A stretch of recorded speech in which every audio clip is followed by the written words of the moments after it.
ఈ పార్టీలో ఇప్పుడు ఎలక్షన్ వచ్చిందని ఈ ఎలక్షన్ కోసమో లేక ఎవరికి అమ్మడబోవడం కోసమో ఈ రాయలసీమ బీసీ ఐక్యవేదిక ఏర్పడలేదు.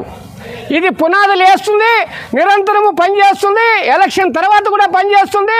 నీకు నిరంతరం పనిచేసి మా బీసీలను ప్రతి నియోజకవర్గంలోనూ ప్రతి మండలంలోనూ లీడర్లుగా తయారు చేసేందుకు ఈ బీసీ ఐక్యవేదిక తోడ్పడుతుందని మీ ద్వారా మేము ప్రజలకు తెలియజేస్తున్నాం. ముఖ్యంగా ఈ రాష్ట్రంలో కానీ రాయలసీమలో కానీ అత్యధిక శాతం ఉన్నటువంటి బీసీలకు ఈ రాజకీయ పార్టీలు ఎన్ని టికెట్లు ఇచ్చినారో మీరు ఎంతమందికి ఇచ్చినారో మీరు చెప్పాల్సిందిగా నేను ఈ పార్టీలను డిమాండ్ చేస్తున్నా. మరి మీరున్న సామాజికం ఎంత? ఒక పార్టీ కూడా సామాజిక వర్గం ఎంత? 4%. మరి ఇంకొక సామాజిక వర్గం ఎంత ఉన్నారు? 7%. మరి 7% ఉన్న వాళ్ళకి ఎన్ని ఎమ్మెల్యే సీట్లు ఉన్నాయి? 4% ఉన్న వాళ్ళకు ఎన్ని ఎమ్మెల్యే సీట్లు ఉన్నాయి? ఈ మా బీసీలు, ఎస్సీలు, ఎస్టీలు, మైనార్టీలు మీకు ఓట్లేసిగా పుట్టారా?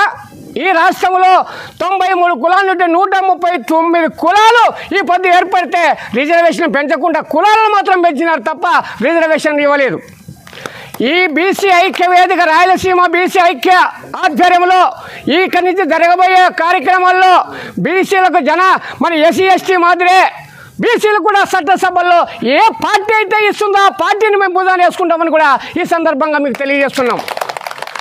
రాయలసీమలో అత్యధిక శాతం ఉన్నటువంటి బీసీలకు 52% ఉన్న బీసీ కులాలకు మరి ఎన్ని రావాలా?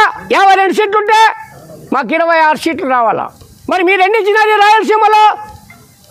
ఒక పార్టీ చెప్తాంది ఇది బీసీల పార్టీ, ఇది బీసీల కోసమే పుట్టిందనే పార్టీ. మరి ఎన్ని ఇచ్చినారో ఆ పార్టీ చెప్పమని నేను అడుగుతున్నా. మరి ఇంకో పార్టీ చెప్తుంది నా ఎస్సీలు, నా ఎస్టీలు, నా బీసీలు, నా మైనార్టీలు అనే చెప్పే పార్టీలు మరి ఈ రాయలసీమలో ఈ సామాజిక వర్గాలకు ఎన్ని ఇచ్చినారో చెప్పమని అడుగుతున్నా. సరే మీరు చేశారు, దగా చేసినారు, మోసం చేసినారు. ఓట్లు మావి, సీట్లు మీవి. సీట్లు మావే, ఓట్లు మావే. ప్రజల్లో అవేర్నెస్ వచ్చింది, తెలివితేటలు వచ్చినాయి. అందులో మీరు చేసే మోసాలను దగాలు అన్నీ కలిపెట్టినారు. మీకు ఇక శరణగీతం పాడతారు. మీరు వచ్చే రాజకీయ 2024లో బీసీలకు అత్యధిక శాతం సీట్లు ఇవ్వాలా, మైనార్టీలకు ఇవ్వాలా, బలిజలకు ఇవ్వాలా, ఎస్టీలకు కూడా ప్రాధాన్యత కల్పిస్తే ఆ పార్టీలను ఈసారి గెలిపిస్తాం తప్ప మీకు లేదంటే రాయలసీమ బీసీ ఐక్య వేదిక రాయలసీమలో కూర్చొని అన్ని సమావేశాలు పెట్టి పెద్దలందరినీ కలుపుకొని రాబోయే 2024 ఎలక్షన్లలో ఈ పార్టీలు బుద్ధి చెప్పే విధంగా మేము ముందుకు వెళ్దామని కూడా మీ ద్వారా మేము తెలియజేసుకుంటున్నాం.